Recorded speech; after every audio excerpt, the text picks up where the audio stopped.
Pilot Safety Institute is a nonprofit organization dedicated to reducing general aviation accidents by providing free and low-cost safety classes. Our speaker today is Gary Reeves. Gary has over 5,000 hours. He's an ATP, a Master CFI, II, and MEI. Gary is also an expert in Garmin avionics and Foreflight. He has instructed over 200 students and is a Young Eagles flight leader. He's also the 2014 Long Beach District Instructor of the Year and FAA Safety Team Member of the Year. There are 97,000 flight instructors in the U.S. Less than 800 have ever been named Master Instructor. California only has 14. And now, please welcome from Big Bear, California, Gary Reeves.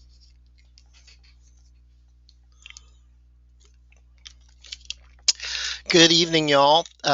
Hopefully everyone's hearing audio now. If you're hearing delays in audio or the screens don't catch up, it's always on your end. It's on the internet connection, but please don't worry. There'll be a recorded version of this on our website tomorrow that you can watch anytime you want for free. I just do want to announce to everybody, I've been teaching all day. This is my second webinar on the same subject. I just did one an hour and a half ago.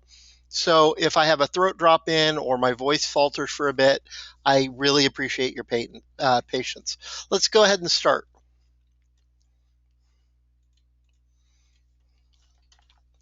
If you are not a member of the FAST team, I'd really like you to consider joining. You don't have to be a flight instructor. We actually have some very active student pilots nationwide, and we would love to have you. The only thing you really gotta want is help keep general aviation accidents off TV. So if you'd like to help, we can use any level of pilot, and I'd encourage you strongly to email me after the class, or if you'd like, email your local FSDO and ask about joining. The Pilot Safety Institute is our nonprofit.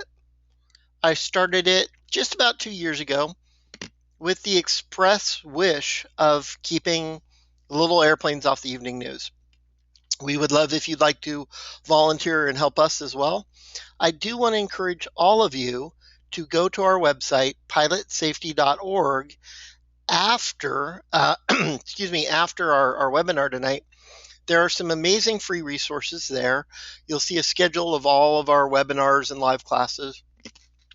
We do about 4,000 people a year in wing safety classes, and I travel the country frequently nationwide, and I'm always looking to meet people and see how you can help. So please visit our website afterwards. There's also a really underutilized resource that I would like you to share with everyone you know. On our website, pilotsafety.org, we have a tab that says Ask the Expert. This is your chance for free to ask myself as a master instructor, a Garmin and Foreflight expert, Mike Jesch, an airline captain and a Wing X expert, John Sternagel, a rep with the FAA safety team, John Phillip, a senior medical examiner. We have aviation attorneys, we have air traffic controllers, and we will all answer your questions for free if you use the tab. So please spread that around. We'd love to get more of those. This webinar is sponsored. We are a nonprofit, so we do appreciate sponsorship. It's sponsored by a new program called foreflightschool.com. They are very small classes of 25 people or less, where you can actually get either very beginning, basic, this is how you use an iPad and download Foreflight, all the way up to advanced IFR training from master instructors and experts in Foreflight.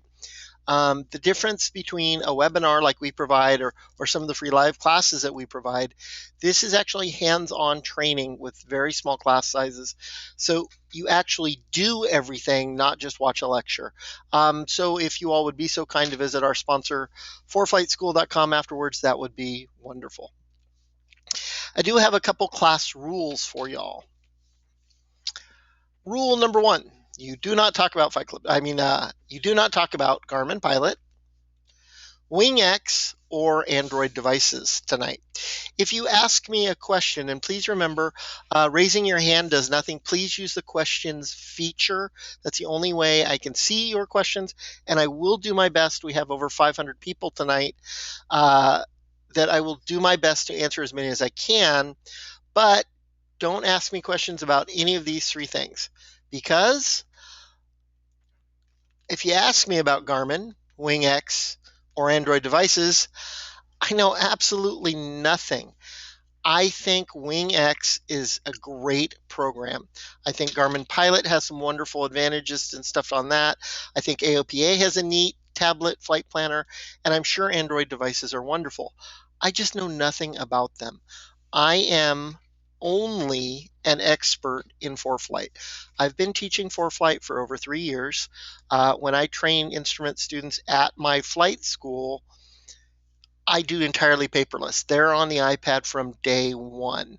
Even my private pilot training programs at my flight school use iPads on their check ride during their flight training. And I'm a huge fan of Foreflight because that's what I know and am an expert in. So if you ask me a question about Foreflight, I'm more than happy to help. But I think all of the programs are great. I'm just not an expert in that. So why are Android and iPad, WingX, Foreflight, and Garmin Pilot so great? Because keeping up with paper charts is hard. If you think about a terminal chart, like a Los Angeles Tech chart, they're only good for 6 months. And every time the FAA updates those tech charts, they make about 100 changes. So it's important to always have current ones. Now, you need a sectional too if you're ever going to go on a cross country. So a sectional also good for 6 months. And every 6 months they make about 300 or 278 changes. The AFD and all the IFR stuff is only good for 56 days. And every 56 days, those AFDs get an average of 825 changes.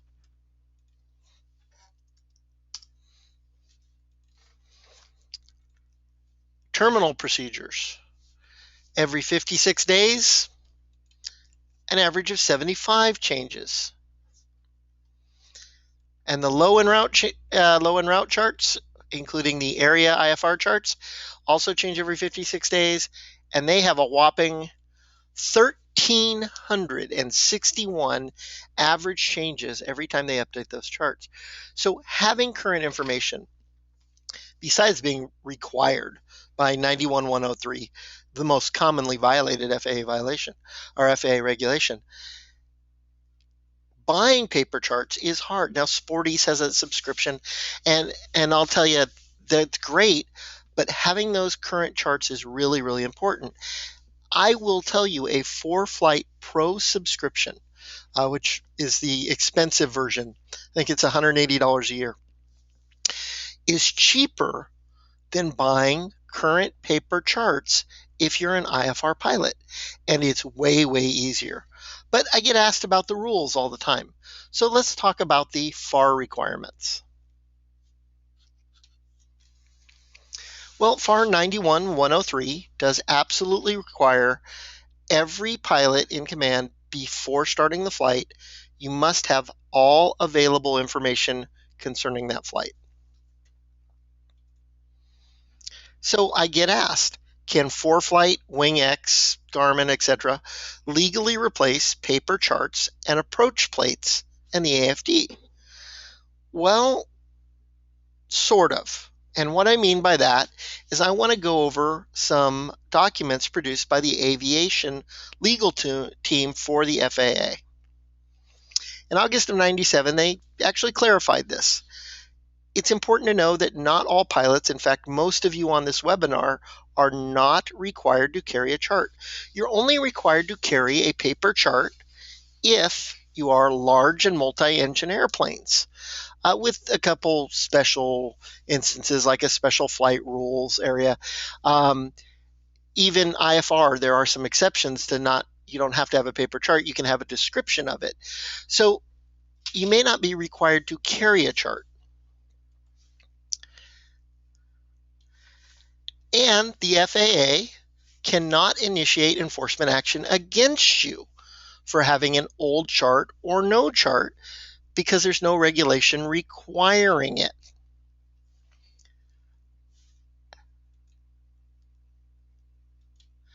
The issue of current chart databases and handheld devices is a non-issue because handheld devices are not approved or regulated by the FAA.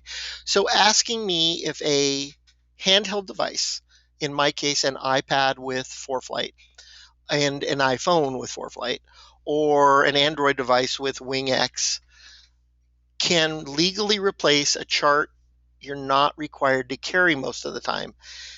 Well, since you're not required to carry it and the FAA doesn't regulate handheld devices, well, yeah, sure it can.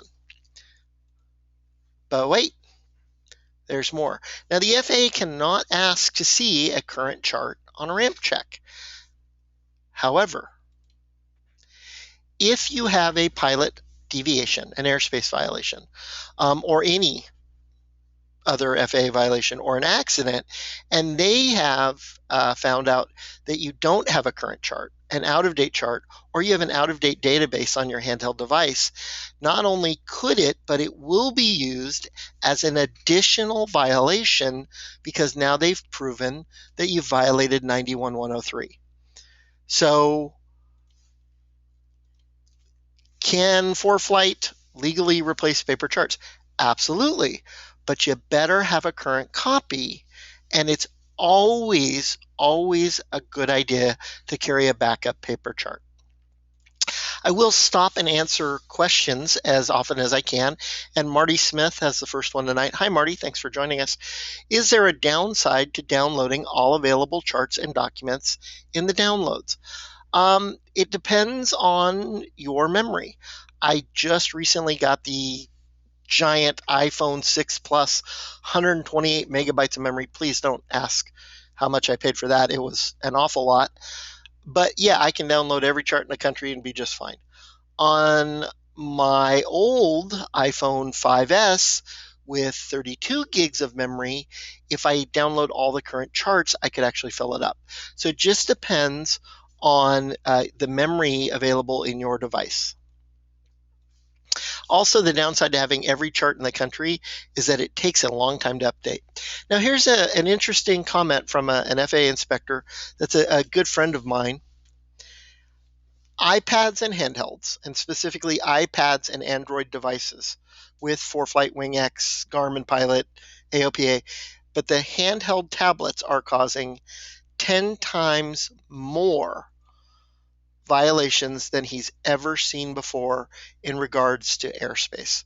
So people using iPads and handheld tablets are the biggest cause of new airspace violations, 10 times more than ever before, even with the handheld GPSs. Tonight's webinar is really based on an awful lot of time I've spent. I've looked at over 200 NASA or ASRS reports, over 50 NTSB accident reports, and I've interviewed several FAA inspectors. So this is what I've found, and I hope it's useful for you. And again, please just ask me questions anytime you want using the questions feature. The number one way your iPad can cause an FAA violation is pretty simple. Using it without getting expert training from a professional instructor first. Nobody on tonight's seminar would ever suggest a pilot go fly a plane without taking flight instruction first. Downloading software, looking at an online owner's manual, or just downloading the software, and then using it in a plane without taking expert training is very, very dangerous. 99% of the accidents and airspace violations and all of the things we're going to talk about tonight could simply be completely avoided if people hired a master or experienced flight instructor. Master flight instructors like myself are a little hard to find, but an experienced instructor for 3 or 4 hours before they went flying with their new toy. You do need to pick an instructor who's an expert in the software that you want to use.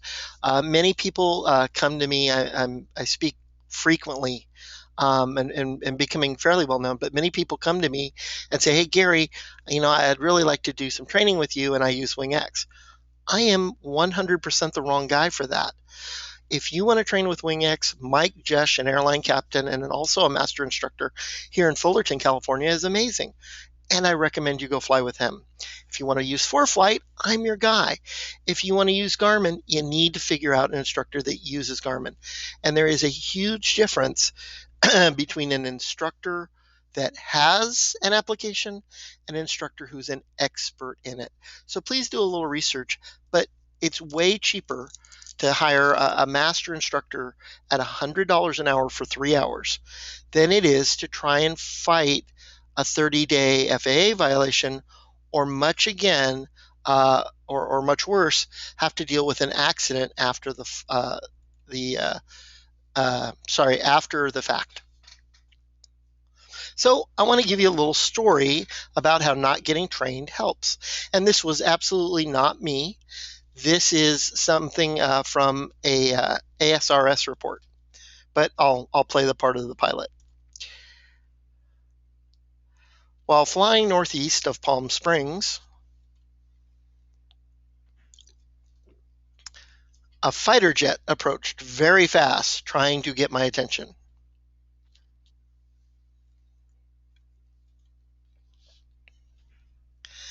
I knew something was wrong. I even looked on the iPad to check for TFRs and did not see any.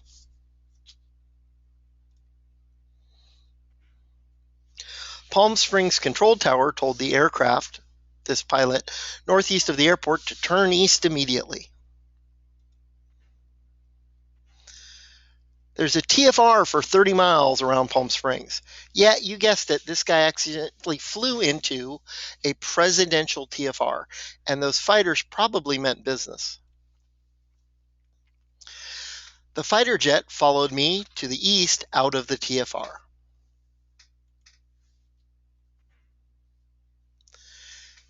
The iPad was updated that very morning.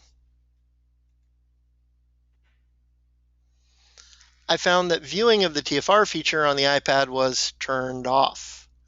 So this is someone who had the technology but not the training to use it correctly and simply didn't turn the TFRs on. Would you all please do your best Homer Simpson impression for me? Gonna stop and look at a couple questions for you. Chico. Hi, Chico. Chico flies for a major corporate flight department that use Jeppesen Flight Deck for our charts with paper charts on board as a backup. They do have an extra iPad in the cockpit as a backup for both flight crew. My questions to the expert is below, and it cuts off. I'm sorry. Chico, send me the rest, buddy. David Brunberg, what are the hard numbers underlying the 10 times increase in violations? I don't have the actual statistics. This was a report from an FAA examiner. And Joseph Lindo, hey, I'm Gary Reeves, and if anybody has questions, Gary R at pilotsafety.org. That's Golf Alpha Romeo Yankee Romeo at pilotsafety.org. So when we don't learn lessons at the right time, life will always teach us the lessons at the wrong time. This is probably my favorite education quote. So it's really important to learn your equipment with an expert before you go. Number 2, I'm sure you're all familiar with Murphy's Law. So let's take an example. You're flying along, just about halfway between restricted area 2303 Charlie and the US border. And let's say you get to just about there.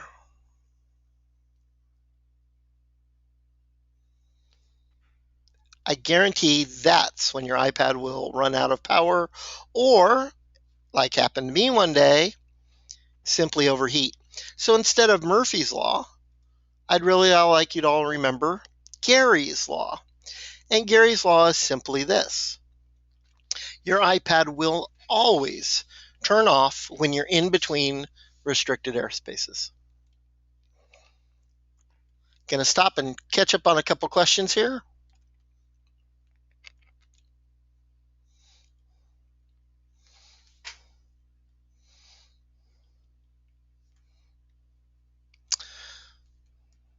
And Raymond Lemke, I'm sorry, I'm going to mess up that name. Raymond has an excellent question about, are the violations that are 10 times mostly airspace related? Yes, they absolutely are. So let's talk about multitasking. Multitasking really is defined as you doing a bunch of things not good. Nobody is good at multitasking. That is one of the biggest fallacies in all of life. Multitasking is not capable for the human brain. When you do more than one thing, you sacrifice focus on attention on something else. So, unfortunately, multitasking is required when you fly an airplane. You have to multitask. But multitasking during critical phases of flight is very, very dangerous. So, this happened up at Van Nuys. Somebody was programming their flight plan into a handheld device while taxiing. What could possibly go wrong? Well, looking down at the iPad, he taxied into a retaining wall. And I have many pictures of these where people have actually taxied into parked airplanes and hangar walls and done substantial damage to the plane and their ego. But it could possibly lead to mid-air collisions and other critical things. This is one of the things that when the G1000, and I'm a Garmin expert instructor, when the G1000s first came out, the biggest problem we had with students is they would stare at a traffic display instead of looking outside at the airplane 500 feet away coming at them. It's really important that you never be heads down in the cockpit while taxiing the plane or during critical phases of flight. All of your programming has to be done before you taxi. So here's an aviation safety reporting system, couple of quotes I thought you all might find interesting. I began to use the iPad for navigation, but I lost track of the big picture. I saw KMTN Airport about 3 nautical miles from my position. KMTN is a Delta airspace. That would be a problem. He realized that he had to be within their airspace.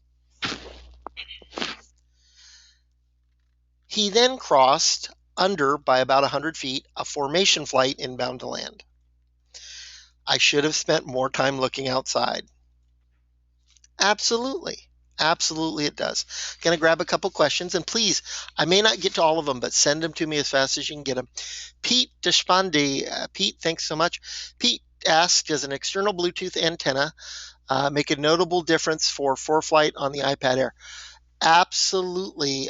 You should have an external antenna. The Bad Elf, Dual, or Stratus are all wonderful things. Wayne ask, is it legal to use cellular data to upgrade NextRad weather TFRs in flight? If you can get a signal, absolutely it is.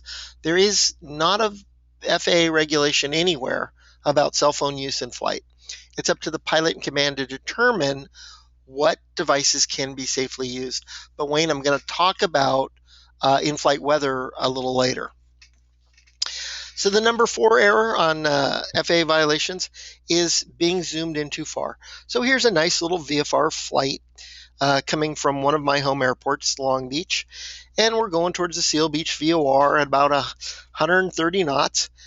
But if you had zoomed out just a little bit more, you can see you're only about a minute from violating a temporary flight restriction that is not temporary over Disneyland. You just would have never known it because you're zoomed in too far. Here's another example of zooming in too far can really mess you up.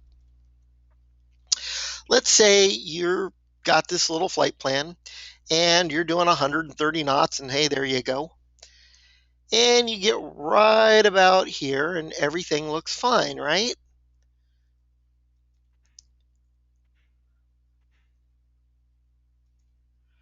But you're at 5,500 and the Bravo airspace starts at 5,000. Guess what? You've just picked up a 30-day suspension and a Bravo violation. That'll get you that letter from the FAA that everyone hates to get.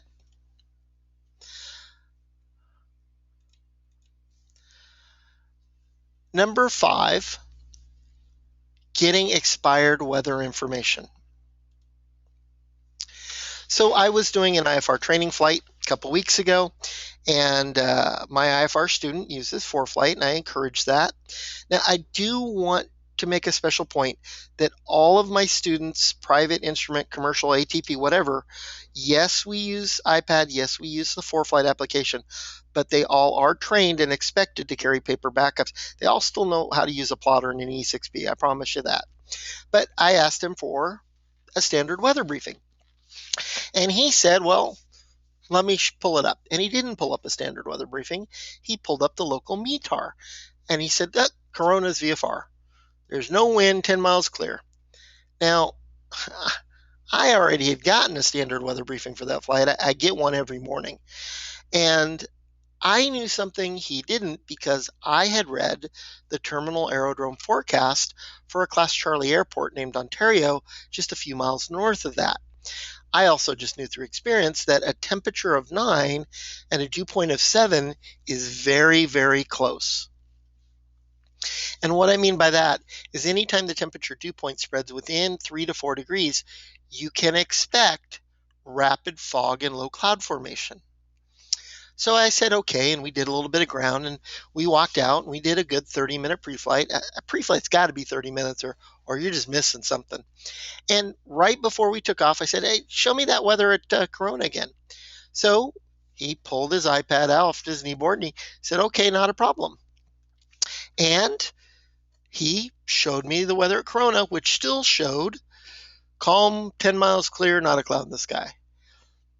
Here's what's important to know about these applications. If your tablet is not connected to the internet, at the time you pull it up, any weather you see is old and expired. And to prove this point, I pulled out my iPhone and I showed him my weather at Corona. Significantly different. Still no wind, 10 miles visibility, but broken clouds at 200, broken clouds at 8,500, and broken clouds at 12,000. He was looking at something that was old and expired. You gotta have the current stuff. So you can really see the difference between something active on a cellular or internet connection and something that's not. At this point in my live classes, somebody always stands up and shouts, what about ADS-B? And then 2 people behind them stand up and go, yeah, but I have XM. That's live weather, right? Well, no. ADS-B and XM have never been, were not designed to, and never will be real-time weather. They are absolutely not real-time weather. The only real-time weather you're ever going to get is off an AWOS or an ASOS because they update every minute. Nothing else is real-time, especially ADS-B and XM. There are many built-in delays to both of those products. 7 to 10 minute delay from the radar, and this is an example of people trying to negotiate around thunderstorms. There may be a 7 to 10 minute delay from the radar to the ADS-B tower. Then there's a processing delay that could be up to, if not exceeding, another 13 minutes. So the weather you see on ADS-B or XM may be about 25 minutes old. You cannot rely on these technologies. Real-time weather is only found on an AWOS and ASOS, or best yet, look out the front window. You should never be anywhere close to these severest storms. The minimum distance you need to be from a thunderstorm is about 50 miles. I was a professional pilot on a Cessna Caravan for many years, and the owner of this beautiful brand new Cessna Caravan with all the gadgets came to me before we picked it up and said, hey, as my chief pilot, I want to let you know I care about your safety, and I'm going to spend $250,000 or $500,000 or some ridiculous sum and put radar on the plane. And I just absolutely begged him not to. I said, do me a favor. Why don't you give me 1% of what you were going to spend on that as a bonus and don't buy radar? And his comment to me was, well, we need radar to avoid thunderstorms. And I go, look, buddy, we got XM weather and a very capable G1000 system. And XM weather is maybe 15, 20 minutes old. But if you ever catch me, your chief pilot, within 50 miles of a thunderstorm, we don't need radar. You need a new chief pilot. That's just bad decisions. Trying to negotiate in between or around severe thunderstorms using any technology in a general aviation aircraft only invites accidents, fatalities, and really badly messed up planes. Please do not. Strong cells can develop very, very quickly before they appear. In fact, one accident report I read where a guy had some minor injuries and some significant hail damage to his plane said that the storm on his Android application showed up 15 minutes after he had already landed at an emergency landing at an airport. So they simply just don't show up. Radar is designed for the guys that fly real fast, and it's got a lot of problems too. But please just remember, ADS-B and XM are long-range planning tools only.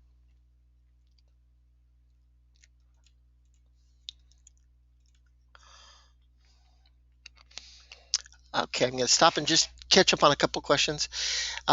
Blake, is there a way to get a map on Foreflight that looks like the back of a tech chart? I don't know if they have the VFR planning or flyaway charts on there. I'll have to look. Email me afterwards. I'll fix it for you. Andreas, hi Andreas, has a great question. Besides fixing the human factor and forcing myself to look out the window, are there any preferred settings that will help me focus on the essentials but not distract me from looking around? Yeah, and it's really a human setting. I have pretty much a rule. If you're looking at any gauge or any handheld device for more than 10 seconds, look outside or look somewhere else. Anytime you find yourself staring at something, you gotta move your focus. Millicent, hi Millicent, has a comment. Her iPad turned off due to overheat just when I was approaching a Class Charlie boundary. Yep, it happens all the time. David, is there a way to view the chart legend data on the back of sectionals using Foreflight charts? You can actually download the sectionals, the sectional chart and legends under documents. David Brunberg, is the information that FlightWatch has as delayed as XM or ADS-B weather? Typically, no. It is slightly more current, which is why I encourage en route weather through FlightWatch. Daniel helps me out. The VFR flyway charts are available on Foreflight as a document download, but no, you're right. He cannot open it on a moving map. Let's move on. And if I don't get to your question, please email me afterwards. So the number 6 way your iPad can get you in trouble? Relying on terrain displays. This is very much true on Garmin handheld devices, the G1000. I'm a huge fan of Foreflight. It's true on WingX, Garmin. You should never rely on terrain advisors systems to plot your course. You should never be anywhere near a yellow thing on any device because a yellow thing does not make you safe. And if you look at this picture, there's yellow and there's red, and many people have gotten in trouble. In fact, we've had several accidents at my home airport of Big Bear, which is a 7,000-foot mountain airport, because people are using these technologies and getting too close to the mountains. I'll show you on Foreflight. Yellow does not mean you're safe. it means you're 100 feet or more away from that hill. I got to tell you, 100 feet, even up to that full 1,000 feet, is not safe terrain clearance in anything you're flying. Red says, well, you may be 99 feet or you're actually below. So red says, yeah, you got a serious problem here. But yellow does not mean you're safe. Yellow is a warning saying you are too close. So if we look at this flight, and this is off an IFR cross-country training flight that I did with a student several months ago, and the training flight was done midday, about 2 o'clock in the afternoon. There was no cloud within 50 miles of us. I had unlimited visibility. He was under the hood. I, of course, was not. We had a safety pilot in the back of the plane monitoring things. And of course, being on an IFR flight plan, we had radar advisories. So I touched the student and he was looking at his iPad. And I took a picture of the iPad and said, hey, this means you're safe, right? And he goes, yeah. I said, okay, well, we'll talk about it when we land. At that exact moment, my safety pilot took a picture with his iPhone, and that's where we were. You are absolutely not safe. And if you look at our flight route, and the little blue line from the front of the plane is where you're going to be in about 6 seconds, we're not going over yellow. We're still not safe. We're not even remotely safe if there had been any winds. And this was a very calm wind day, and my hands were on the controls as well all the time. This was done in a very controlled environment with some expert instructors. We had 2 of us on the plane, and the student was very good as well. He was also on autopilot, by the way. But I got to tell you, from my mountain flying class, I'm a mountain flying guy. 1 knot of wind over a mountain ridge can equal a 50 foot per minute downdraft. But 1 knot of wind doesn't stay 1 knot. 1 knot of wind always doubles to 2. The wind speed tends to double on the leeward side or downdraft side of a mountain ridge for the same exact reason your airplane flies. It's that Venturi guy. Air accelerates over the hump. So a 20 knot wind over the mountains is equal to a 1,000 foot per minute or more downdraft. So being 1,000 feet above mountainous terrain is absolutely not safe. If you're anywhere near yellow on any terrain awareness system, you're in danger. You need to climb or leave. So please don't rely on these devices. They are great warning systems, but please take it for what it is.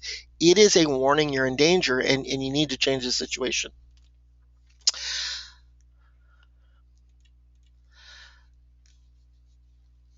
Number 7. And I'm going to stop real quick. And David had a great question. How can FlightWatch convey to you over the radio what you're seeing visually on your iPad, even if it's a few minutes old? David, they don't know what you're seeing on there on your iPad. They can tell you what their radar is actually showing. And that's how the guy found out. Because after he had declared an emergency and landed, he called 1-800-WX-BRIEF, and they knew that the thunderstorm was active there, but he was not on flight following, so they didn't warn him. The number 7 easy way to get in trouble: not having the data on your iPad when you need it. If you're using an iPad with Foreflight or WingX or Garmin, anytime you're connected to the internet, you can be able to pull up an instrument approach or a chart anywhere in the country, and it'll show perfectly well. But when you're up in the air and you have lost that connection to current data, and you try and pull up a chart, if your database is current, you'll get this. Hey, we'll show you an expired instrument approach chart from, the chart may not be expired, but the database providing it is. We'll show you an expired database chart, but you're going to lose the best part about Foreflight in those applications, the little blue airplane moving up the chart. Or even worse, if you never downloaded that area, it's just not going to be there.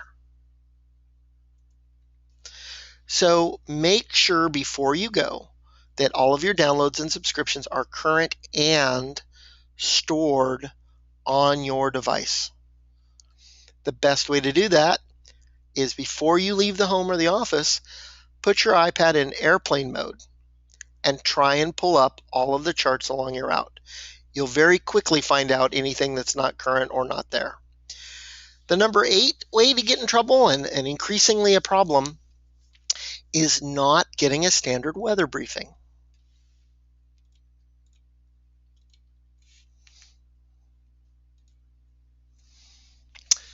So I teach an awful lot of Foreflight seminars, and I teach live classes, and I'm actually going to be teaching some classes all over the country this year, and I hope you can join me. But I've gotten some interesting comments from the after-class survey. And about an hour after we end tonight, you all should please check your email. You'll get a link to a survey. It takes you 2 minutes about this webinar. I would really appreciate you all taking a few minutes to do that survey. After you do the survey, it'll take you to our website where you can download some class notes from tonight and the complete list of the 10 violation causes. But it never fails to amuse me, some of the comments I get from these people. So here's one. Try and stay focused on the material. We were there for Foreflight, not how to decode METARs. Okay. Then I got another comment from the exact same Foreflight seminar, in fact. Discussions on how to interpret weather reports were also off topic.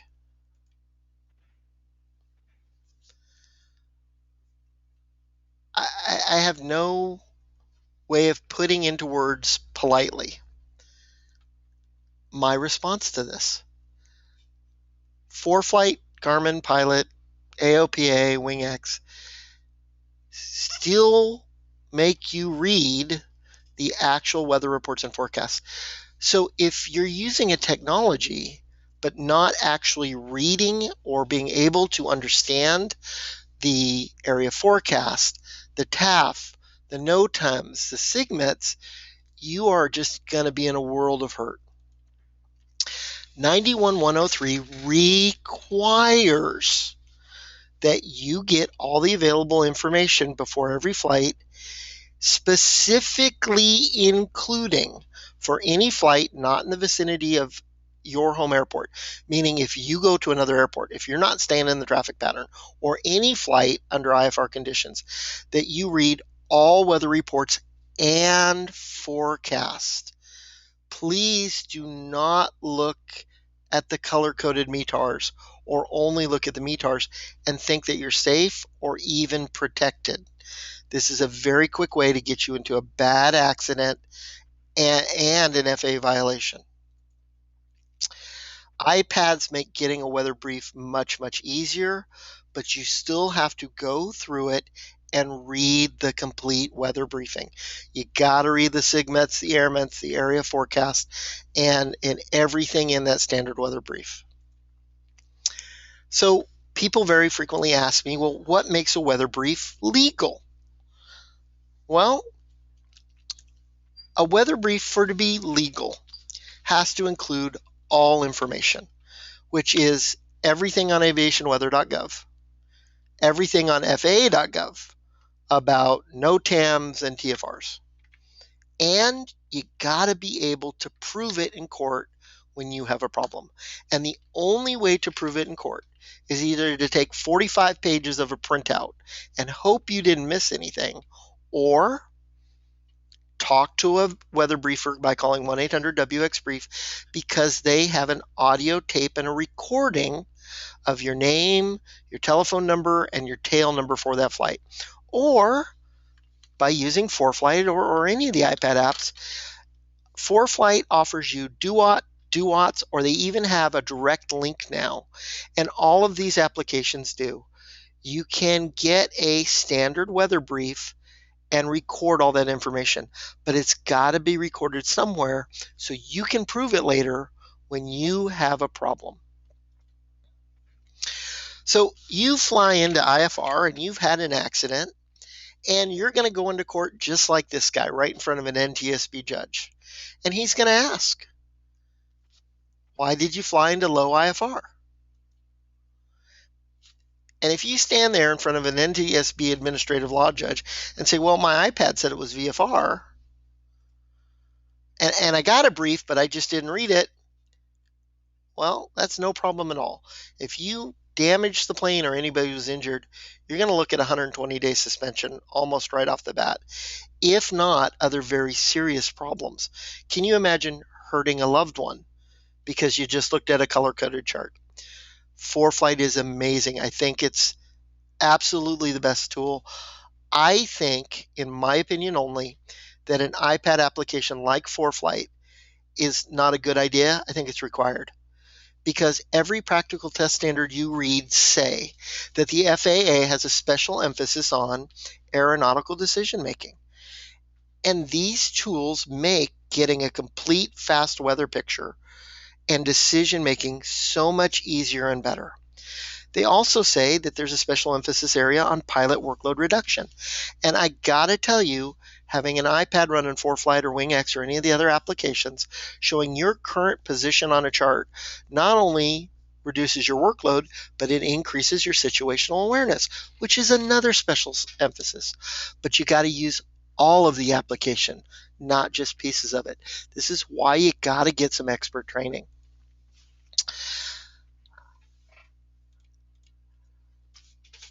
Raymond brings up a great point, and Raymond, thanks so much. I forgot to bring up on this one. If you all have not been to the new 1-800-WXBrief.com, it's the new website from Lockheed Martin, and it is unbelievably amazing. It's very easy to get standard weather briefs on your computer. It's an amazing, amazing site. And thanks so much, Raymond. You know what I always tell people is you get a standard weather brief on the tablet, and then you call a briefer to ask any questions. David Williams, David, I got to share your comment. I am not, but I appreciate his comment. You are too young to realize how good a tool it is. Hey, David, buddy, I actually flew an ADF approach, and I remember a KLN RNAV.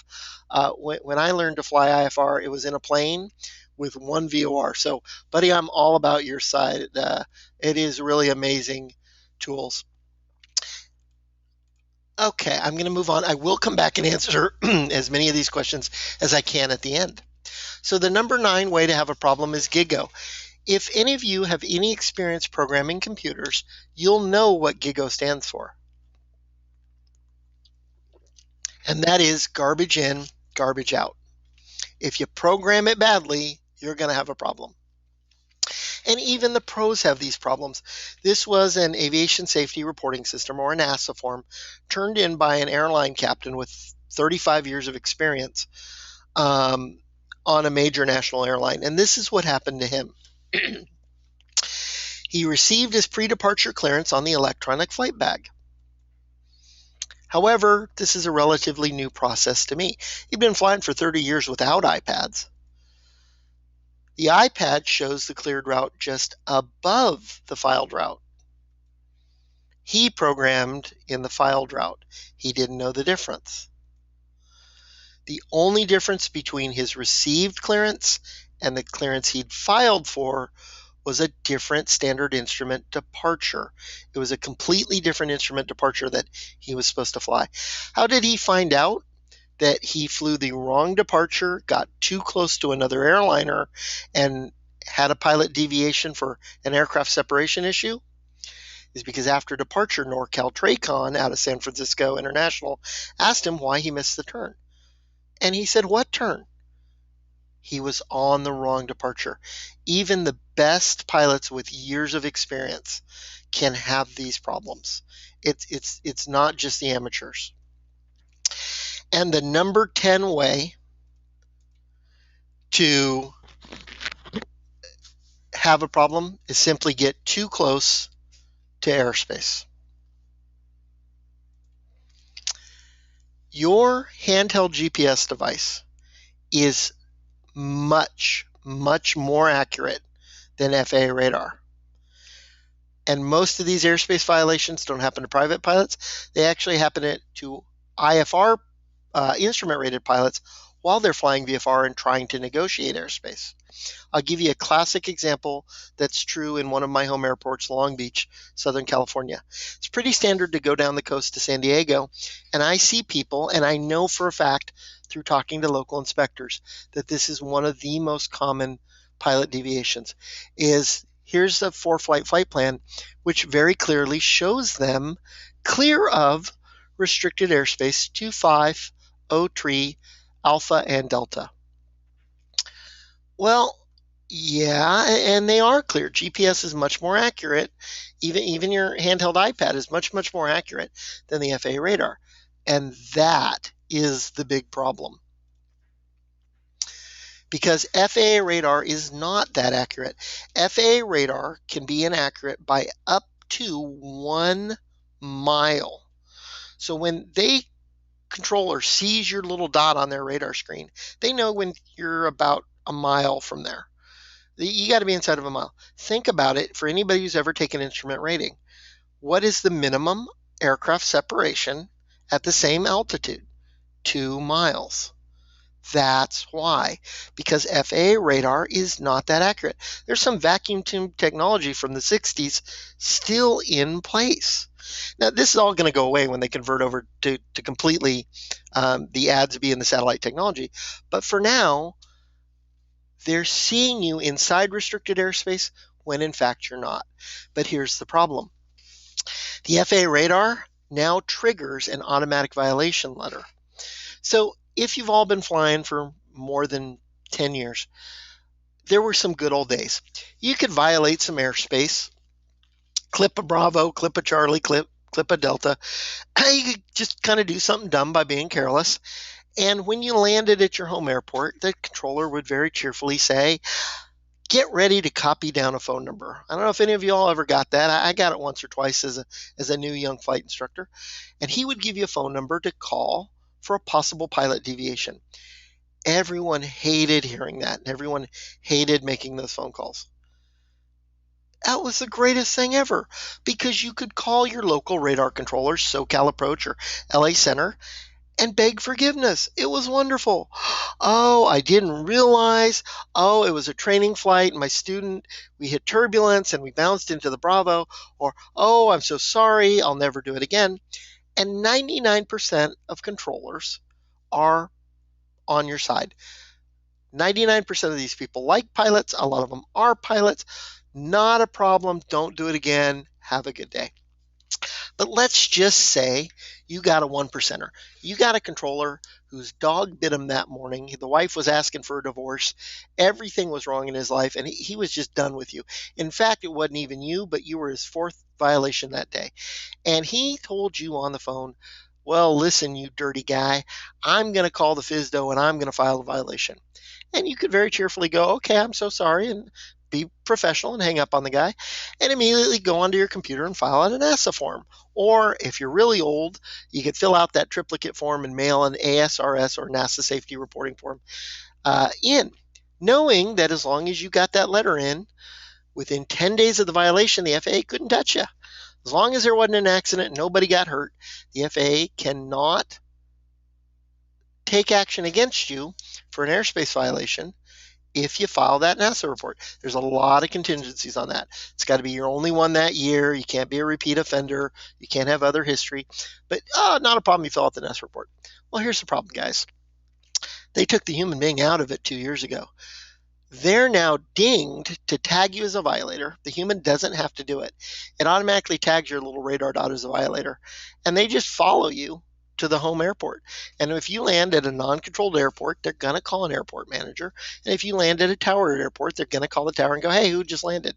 They're going to get your tail number, and you'll never even know it went to the FSDO until 14 to 16 days later, you get a letter from the FSDO that starts out with, Dear Pilot, you have been reported as violating a ABC airspace, and we'd like to conduct an investigation. Please call us immediately. Y'all, getting a letter from the FAA is right up on the same scale as scary as getting that letter from the IRS. Neither one is good. And you are guilty by FAA radar track unless you can prove you're innocent. Going into an FAA investigator and going, well, no, Foreflight said I was clear of it, is not a usable defense. You have to be able to prove with a ground track recording program, and the inspector has to be willing to accept it. So there are some wonderful track programs like Cloud Ahoy. Foreflight has a track program built in if you turn it on. All of these things may be accepted as a defense, but you just don't want to get that close. So the 10 ways not to have any of these problems: put 2 miles, and it's real easy to do on any application. Put a 2-mile buffer between you and any airspace and 500 feet above or below. You put 2-mile buffer between you and airspace and 500 feet above and below, and you'll just never get these letters. Double check your programming before you go. Is everything correct? Number 8, get a standard weather brief before every single flight. And here's a picture of that, 1-800-WXBrief.com, or you can use Foreflight. I use Foreflight every single morning as a flight instructor.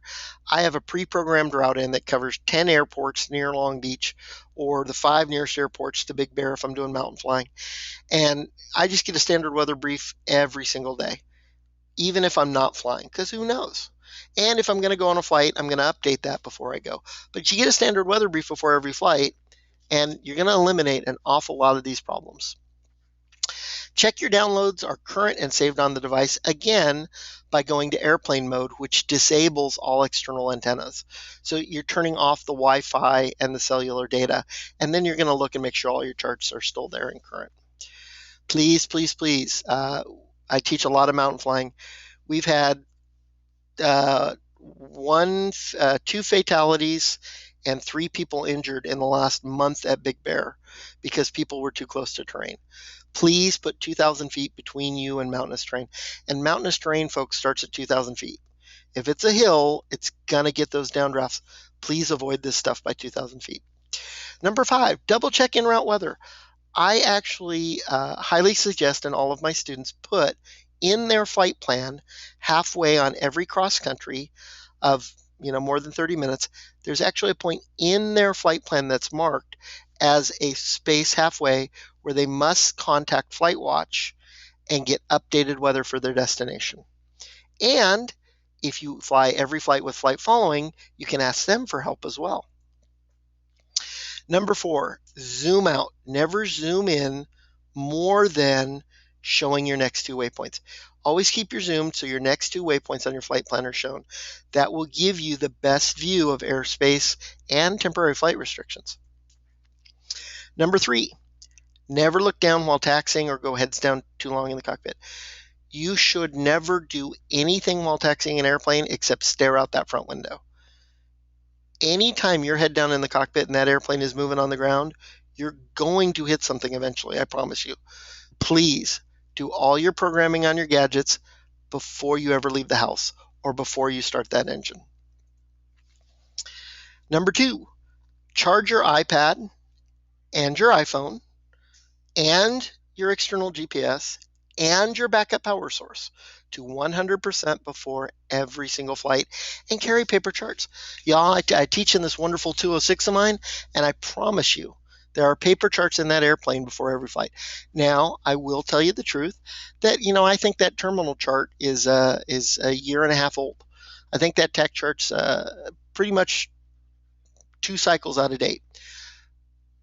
I have an iPhone that is my backup for the iPad. So the paper charts, even an expired paper chart as a third backup, is still a wonderful thing. Now, I never let them get too far out of date, but even an IFR approach plate, one update out, before I shoot an approach, I'm going to ask if there are any changes if I'm down to that third backup. And I promise you, if I'm down to my third backup, I've probably declared an emergency by that point anyway. Number 1 way to stay out of trouble, please, please, please. Hire an expert instructor in the technology you want to use. Pay them for 3 or 4 hours of ground. Pay them for an hour in flight before you start using these technologies. Every single one of the violation and accident causes you saw tonight could have been prevented if people had gotten expert training in the technology before they went. I highly recommend hiring a master instructor. There aren't a lot of us out there. We may be a little hard to find.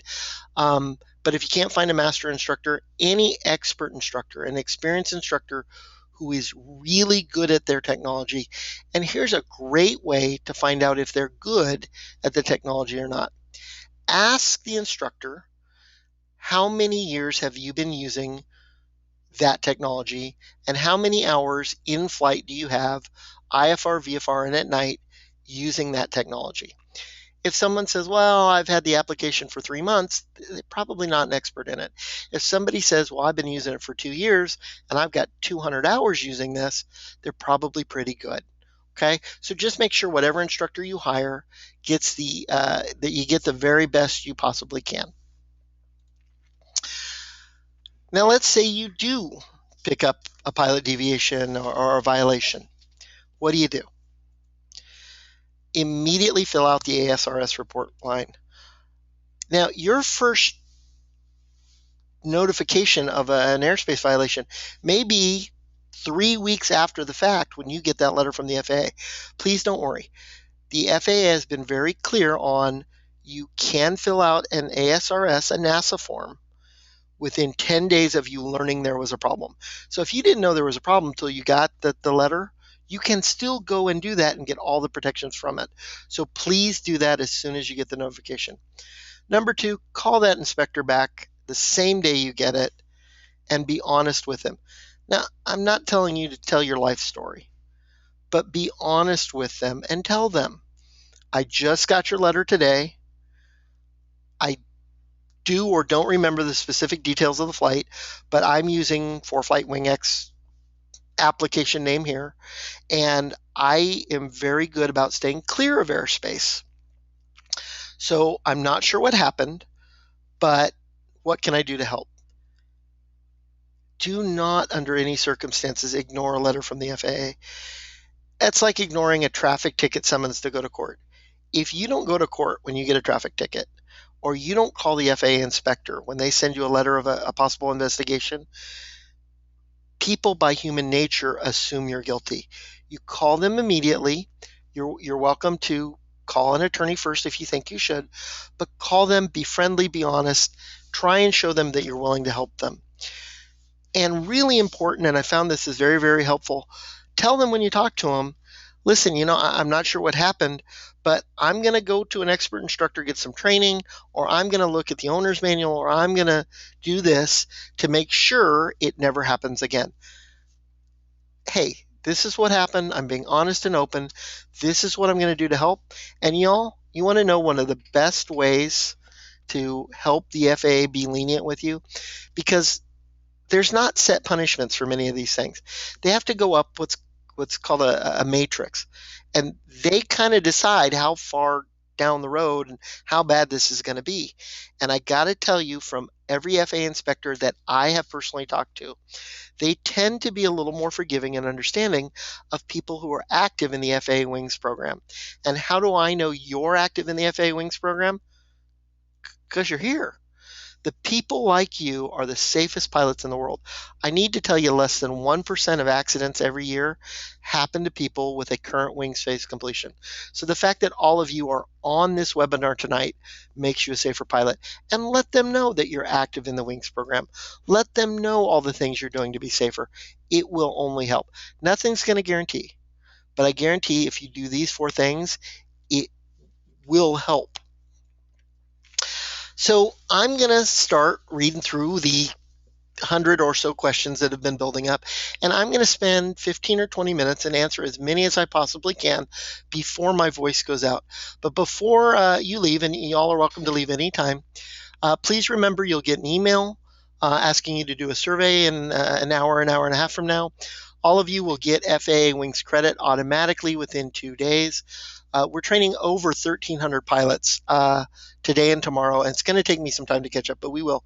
We'll get you Wings credit to whatever email address you registered with GoToWebinar for. But give us a couple days. It's going to take me a little bit of time.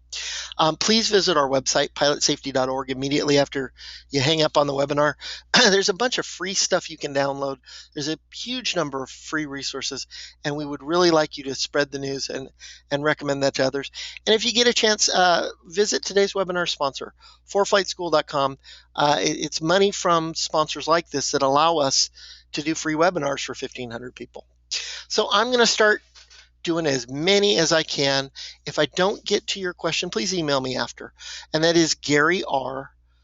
Golf Alpha Romeo Yankee Romeo at pilotsafety.org. I'm just going to, it may take me a minute to read through the questions, so please be patient with y'all.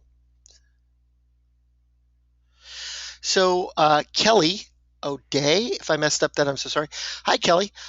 Sounds like Kelly is a CFII who's been to several group lectures on the usage of Foreflight and use it on a regular basis. Would you consider to be professionally trained? I don't know. It's kind of a self thing. Are you capable of using all of the features and comfortable explaining them? If you think you are, then yeah, probably I would consider you that. But you're going to have to determine that for yourself. But here's a great question, Kelly. I really appreciate you bringing this up. When my students go for their check rides, are they legally able to use the app in their check rides in the cockpit? 100%. And again, in my opinion, you'd be required to, because the practical test standards require aeronautical decision making, pilot workload reduction, and situational awareness. Those are all special emphasis areas. And iPad applications like Foreflight, that's what they're good at. That's what they're for. I will tell you from experience, however, that I promise you the examiner will, some point during the check ride, reach over and turn it off and go, okay, now what? This happened to one of my students on an instrument check ride, and being kind of a smart aleck like me, he just pulled out his iPhone and go, okay, I'm still good. Make sure your students always have current paper charts with them and are able to pull those out in a backup. But yeah, absolutely, you are legally allowed to use these systems on a check ride. Now, how much or how soon your examiner turns those off and creates problems is up to the examiner. Rob Bennett, what's the description of a large or multi-engine airplane? Multi-engine is 2, and a large airplane is more than 12,500. Many people are saying thank you and great seminar and all that. I certainly appreciate it. I really, really do. Mark Spencer, how do I download the text sectional legend in Foreflight? It's under documents, buddy.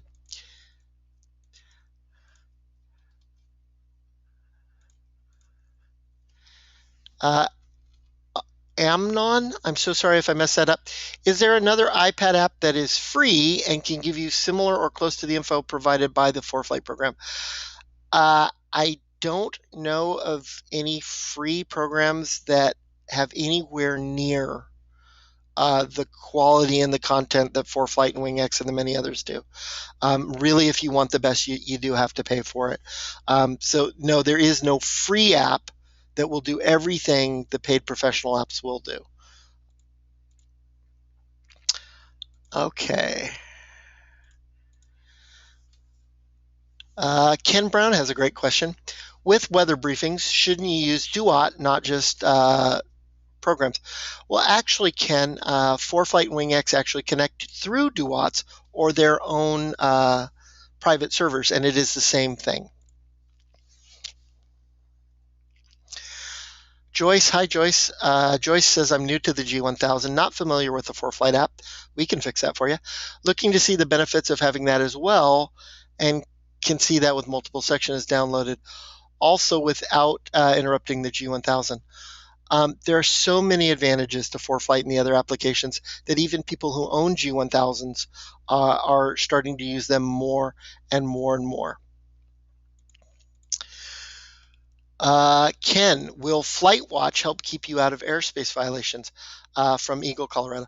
Only if you specifically ask them about is a restricted area hot or close, or hot or cold. But Flight Following will certainly do their best to help you if you can. Mel, can airspace problems be solved by being in contact with air traffic control via Flight Following or in the IFR system? Yeah, absolutely. Most of the presidential TFR violations happen on a clear weather day where people not only do not get a standard weather brief, but they fly without flight following.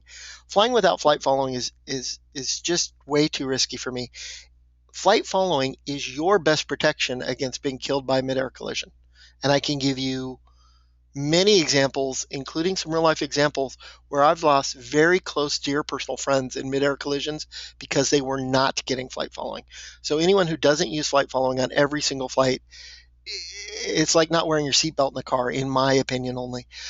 But I gotta tell you a great story, y'all. There was a guy who came out of his hangar and just north of LA one day, looked out and it was clear blue skies. He was at a non-towered airport. He pulled his 182. He flew directly over Los Angeles International in the special flight rules area and was forced down to land at Long Beach by two F-18 fighters. He's pretty lucky he didn't get shot down. They forced him down pretty hard. And I got to tell you, the FAA violations were significant for flying directly over Air Force One as it had just landed at LAX. But the 800 pounds of marijuana in the back of his plane created some other issues. So something you might wanna do. Kent, does a Stratus device receive, and Stratus is a Foreflight only tool, does a Stratus device receive updated weather? Yes, but it's ADS-B, which means it is not real time. But yes, it's great. Warren's got a comment. Use a cigarette lighter charger if so equipped in your aircraft. Yes, but Warren, be very, very careful that your charger, and Sporty's sells a wonderful one, is specifically designed for aircraft use. I actually melted an iPhone in a Caravan one day when I plugged a 12-volt charger into a 28-volt outlet. So please be very, very careful. What is the best resource for a used iPad? Ken, I don't know. I imagine you can find them off eBay or Craigslist. The minimum that I would recommend as far as resources is an iPad new or an iPad 2 or newer with a minimum of 32 gigs. I don't care if you have the cellular data plan or not. Even if it's got cellular data capabilities, it will give you an internal GPS. But the internal GPSs on all these devices are very poor in flight. You still got to get that external GPS. David also recommends a backup battery system. I found a great one at Office Depot for $19. Okay. And again, I'm going to answer as many as I can. If you need to leave, please do. John McGowan, can you expand on how IFR clearances come via Foreflight? Yes, they actually will now, if you're connected to the internet, you'll get a pop-up expected clearance.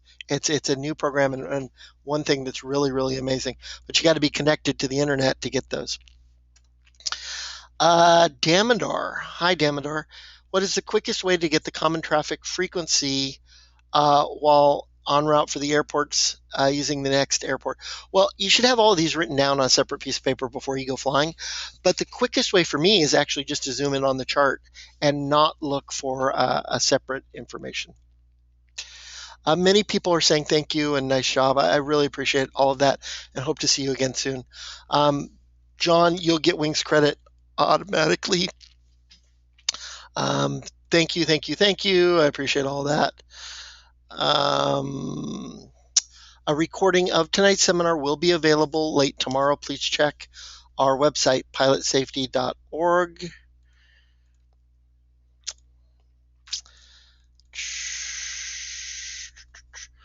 You can record Foreflight tracks. Brett, this is for Brett Francis. You can record your track history on Foreflight, but you need to turn it on. But when you get a standard weather brief by using Foreflight, it's saved on it, and much more importantly, saved on the FAA side. David Schulman, what program do you use or how do you file IFR flight plans? I do everything on Foreflight. That's my exclusive program. It's always worked the best for me, but many programs are good at that. And why do clearances not always reflect what was filed? Because it depends on the TRACON controller, SoCal, NorCal, wherever you are, because they adjust clearances to meet their needs to maintain 2 miles of separation, depending on traffic flow and everything else. If you missed a couple minutes of the program, I'll still give you full credit. Tom Mosley, where can you find the Grand Canyon chart? I actually scanned it in and emailed it to myself as a PDF. Unfortunately, the last time I looked, Foreflight does not have it yet, but watch them for updates. Flightplan.com, apparently, according to Brian, has a free app that is pretty good, not as good. Nothing's ever going to match the paid apps, but Flightplan.com apparently has a good app, and thank you for that. Okay, I'm just scrolling through these as best as I can. Kelly O'Day, which apps are best for Android operating systems? Kelly, I don't know. I'm not an Android guy, but I do think pretty highly of the Wing X program, which as far as I know is available on the Android. And I think that's the most popular.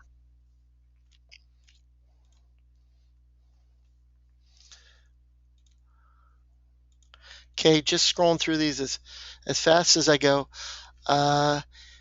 Carrie, hi Carrie. Is it true DUATS is going away for weatherbrief.com? DUATS will be around for a long time. I wouldn't worry about that.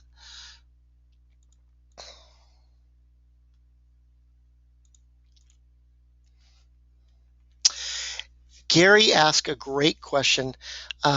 Any way you know of to detect that the iPad is developing an overheating problem? Yeah, touch it.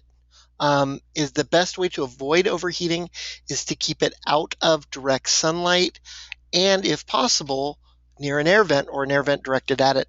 And that's worked pretty well for me. What external GPS do I recommend? Hi, Blake.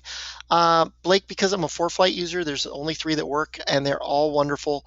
Bad Elf, the Dual, and Stratus. So any of those 3 are very good.